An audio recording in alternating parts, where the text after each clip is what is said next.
Hi, I'm Ken Oakes with Oakes Daylilies. It's spring here in East Tennessee, and we're in the middle of our busy shipping season here at the nursery. So I thought we would do a pretend unboxing video today. We're sending out a lot of daylilies, so a lot of you will be receiving plants from us, or if you're thinking about ordering some plants from us, this just might give you a little better idea of what to expect. So just a reminder, all of the plants that we send are dug fresh. So these plants on the racks here behind me were dug yesterday. The crew trimmed the tops back, washed the dirt off, and laid them up to dry overnight, and we'll be shipping those out today. So we just picked an order at random out of the orders that are going out today, and I boxed it up. I'm just going to show you just what to expect paperwork-wise when you open it up. So there will be a packing list in here. I don't have one, but you know what a packing list is. It'll just list what you're getting. And then all the packages will have a sheet of growing information. Now, I'm going to talk about some more things on here in just a little bit, but I'll just point out a couple of things.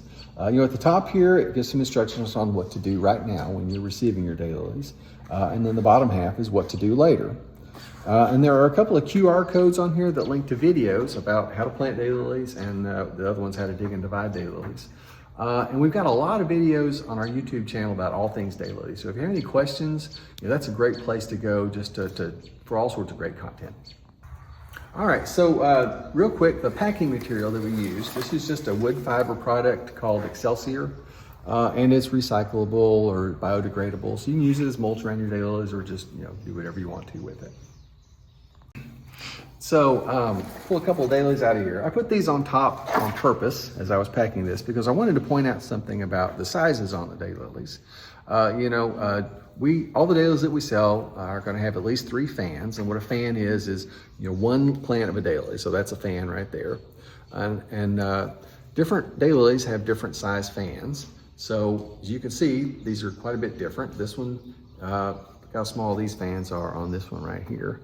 This is variety Apricot Sparkles, and oftentimes daylilies that have smaller blooms like Apricot Sparkles have smaller fans like this, and this is a Slender Lady, a big 7-inch bloom, so larger fans. So if you get plants that are different sizes like this, that's just the way they are. Okay, so obviously these were just dug yesterday and we're getting ready to ship them today.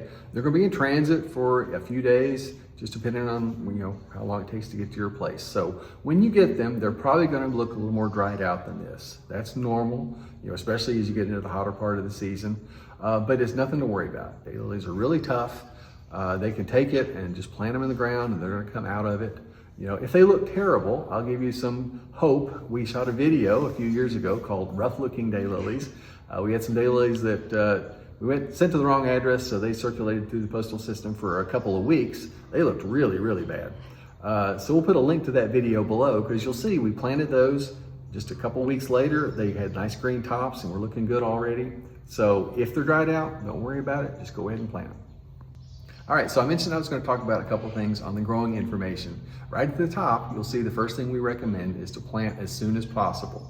That doesn't mean you have to run right out and do it in the next half an hour, but the sooner the better. These are live plants, and the sooner you can get them in the ground and growing, the better. If you can't plant them right away, daylilies are tough, and they'll last for several days or longer if you need to. Just open up the box so they can get some air and keep them somewhere cool. Keep them in the house, put them in the garage. Don't leave them out in the sun, obviously.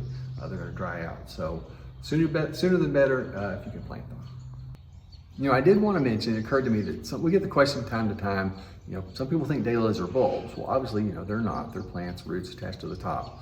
But unlike bulbs, which you would want to wait and plant probably in the fall, these are going to want to be planted right away. And the good thing is you can plant them anytime. If you plant them early enough in the spring, you have a really good chance of blooms that summer. If you plant in the summer or the fall, you're going to be set up for great bloom the next season. All right, so the second thing on our growing instructions page is to plant the whole thing. Don't divide it.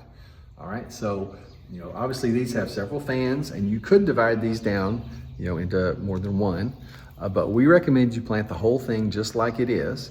And that's kind of the reason we sell a big chunk like this, is because if you plant the whole thing like this, it's going to take off so much quicker and bloom a whole lot sooner for you than if you divide it down. We did a video about that a few years ago, where we took up a great big clump and we divided some down to about this size and some down to just a single fan. The ones we left at this size looked great the next summer, bloomed really well. The single fan ones didn't bloom the next summer and just barely bloomed the season after that. So that's our recommendation, is just to plant the whole thing just like it is.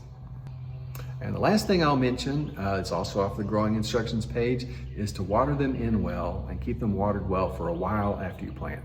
Water is really the best thing you can do for best performance with your daylilies. And when I say water them well, we recommend like 1 inch of water a week, which is 2 or 3 really good soakings. You really can't overwater them, within reason. So just make sure they get plenty of water for a few weeks after you plant to get them established. And then spring, summer, and fall is the best thing you can do for blooms. You'll get more blooms, more vibrant blooms, so water well.